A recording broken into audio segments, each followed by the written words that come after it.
Love this podcast? Support it and sponsor today. Simply head to ozcastnetwork.com for details. Ever wake up and start your day and nothing goes right? Well, over the next few minutes, I'll cover how to reset, revive, and survive your internal dialogue. I'm Kari Watt. I'm a communication specialist, speaker, and writer, and I'm here to be your digital coach, where I give you guidance on how to communicate better in your career and relationships, or on anything you want to ask me. Because communication is my thing, I want to see you become a better communicator, no matter where you are in the world, how old you are, or what you do for a living. Now, if you're new to my podcast, please subscribe to encourage that I'm actually making a positive influence. And if you're not new and haven't subscribed, come on now, what are you doing? Can you help a girl out? You know those days where you feel like you're paddling upstream? Everything, even the simplest of things, seems hard, where you feel deflated and want to go back to bed. Now, I get those days, especially around my birthday. I'm not really sure why. Perhaps it's because I'm a woman and getting older feels kind of scary, when really I should embrace becoming wiser, except for the grey hairs, of course. Did you know that anxiety has a profound effect on your inner dialogue? Because anxiety naturally makes you less hopeful and less content, or less relaxed with the things around you. Anxiety affects more than just the way you feel. It affects the way you think. It alters the way you see yourself. And it changes the way you view your thoughts and your experiences. What anxiety does is damage your internal dialogue. In a way, it's like a form of self-sabotage. You go about your day putting yourself down and insulting your own inner character. On those days, you could almost say you're feeling tired. But seriously, it's not that. It's only the way you're thinking about yourself at that very moment. It's not permanent. And this is the beauty of changing the way we communicate to ourselves. We can reframe how we think, feel, and act with a few simple phrases. On these days, try to catch your inner dialogue you're having with yourself, because this actually plays a huge part on how you feel about yourself and how well you communicate with others. Now, you have to remember communication is a two-way connection, even with yourself, because you are the receiver of your own inner dialogue. So let's look at a scenario where you might have slept through your alarm. On the Kari Cares podcast. You wake up, your hair's all over the place. You feed the dog, but instead of dog biscuits, you feed it cereal, and the dog just looks at you. You literally have a 2-minute shower and brush your teeth at the same time.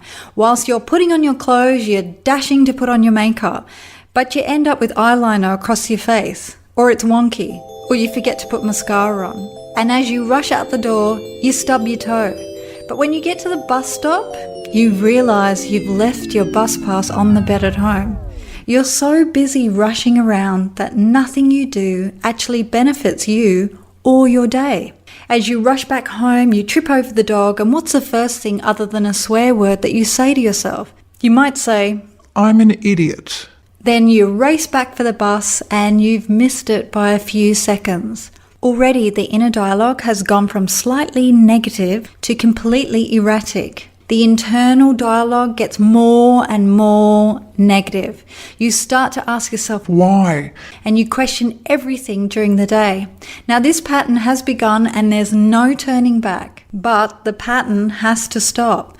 The more you fret and rush, the more negative statements you say to yourself about yourself, which also breeds like for like. And what I mean by this is, if you keep saying negative statements about yourself, people start viewing you this way as well. It's a downward spiral. So, how do we change it? How can we reset, revive, and survive the internal dialogue? Well, I'll give you 3 steps to follow. Step number 1, stop what you're doing. Take a deep breath in and let it out in a You're going to be late and nothing can change this. So stop rushing and realize it's okay. You're okay. You slept in. There's a reason for it. Are you overworked? Did you have a late night? Did you eat the wrong types of food that kept you up all night? Whatever the reason, you can make up time at work, right? So stop rushing. Your boss will understand because it happens, although try not to make being late a habit. If it is, then perhaps you need to look at your sleeping patterns and go to bed earlier, or wake up at a time that gives you a couple of hours to get ready before you leave for work. I do this because it gives me time to get ready slowly and I get to spend time with my dog in the mornings. Step number 2, catch those negative words and change them into something positive. When you catch yourself saying stuff like, I'm an idiot. I'm a jerk. God, I'm stupid. why don't you change it to something more positive like, I'm incredibly smart, or just, I'm incredible. Step number 3, say these simple words, I can. Now remember my podcast, Meditation is the Greatest Thing Since Sliced Bread. I think it's podcast number 1.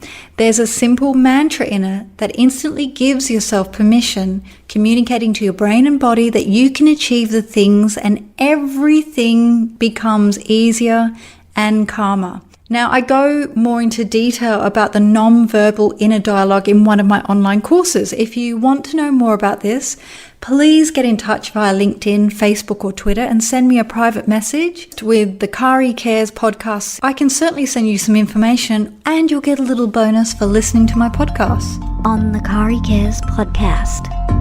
In the meantime, you can also try these simple statements where you will really feel the difference from the negative into the positive. I challenge you now to close your eyes and take a deep breath in and let it out. Obviously, if you're driving, please don't close your eyes. I repeat, do not close your eyes if you're driving. So why don't you repeat after me? I needed to sleep in so I can be totally productive. I am in divine timing. Everything is perfect as it is. Today I will achieve exactly what I'm supposed to. I can make up the time easily and effortlessly. With these simple statements, you raise your mental and physical well-being to a more compassionate human for yourself. It will alleviate stress and you will see the world in a better headspace. Therefore, people around you will look at you in a much more positive space. Thanks for listening. Please subscribe for some good vibes and because it's free. Give this away. Share it with friends or colleagues who could use a little help. Give it to them because they can listen to it privately and it may significantly change the outcome of their lives. See you next time because communication is my thing and now it's your thing. Well, I hope it's your thing. I hope it becomes your thing. Is it your thing? On the Kari Cares podcast. Love this podcast? Support it and sponsor today. Simply head to AuscastNetwork.com for details.